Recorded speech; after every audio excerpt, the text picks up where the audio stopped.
Breaking news. Kim, inihatid nga ba ni Paulo pagpunta sa Bello Clinic? I'm overheated, can hardly sleep at night, doing crazy dreaming. You're the reason why. Hiding by the baby. Dilulo na naman ang mga Kim Pao fanny sa ibinahaging video ni Chinita Princess sa kanyang Instagram. Nagpunta kasi ang dalaga sa Bello Medical Center kung saan may session siya doon ng kanyang beauty routine. Pagpasok pa lang ni Kimi sa building ng naturang clinic ay agad-agad siyang sinalubong ng mga staff at doctors at kinantahan ang happy birthday kung saan ikinatuwa naman ng dalaga. Sobrang saya naman ni Kim at sinaway niya ang mga nandun at sinasabing tama na kung saan pinatitigil na niya mga ito sa pagkanta. Sa halip naman na tumigil ay lalo pa itong nilakasan ng mga naroroon.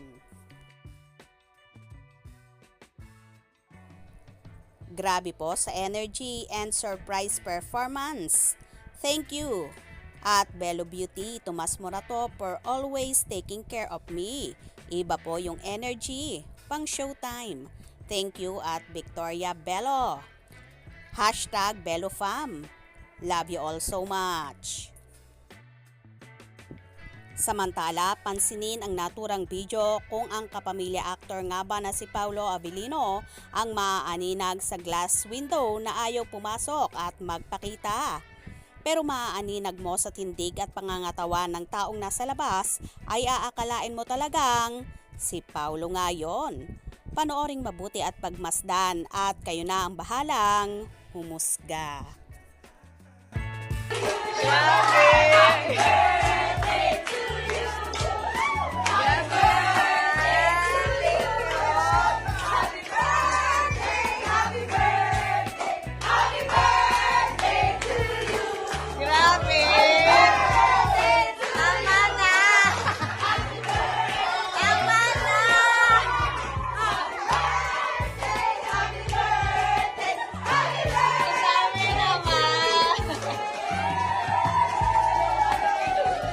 Grabe naman!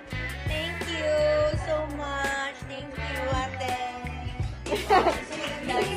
Sabi niya pa, hindi ako binalikan ni Ate Renz. Tumatawa lang ako.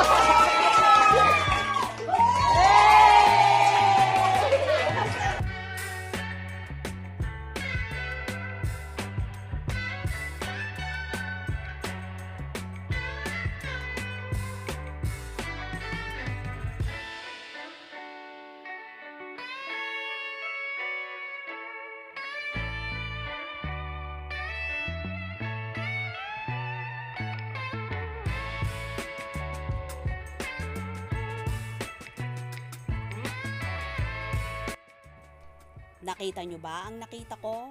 Posible kaya nga bang si Paulo Avellino yon at inihatid si Kimi at hihintayin na rin niya ang actress. Talaga namang so in love na nga ang Kim Pao na ayaw pa mang lumantad sa publiko. Pero palagi namang nahuhuli sila at nagkakaroon ng resibo na magkasama nga sila. Anyway, so happy naman ang kanilang supporter sa panibagong ayuda ng Kim Pao. More resibo at pakilig pa please. Kaya naman tumutok at huwag na huwag pahuhuli sa mga maiinit na kaganapan. Anong inyong magiging reaction sa bidyong ito? Comment below.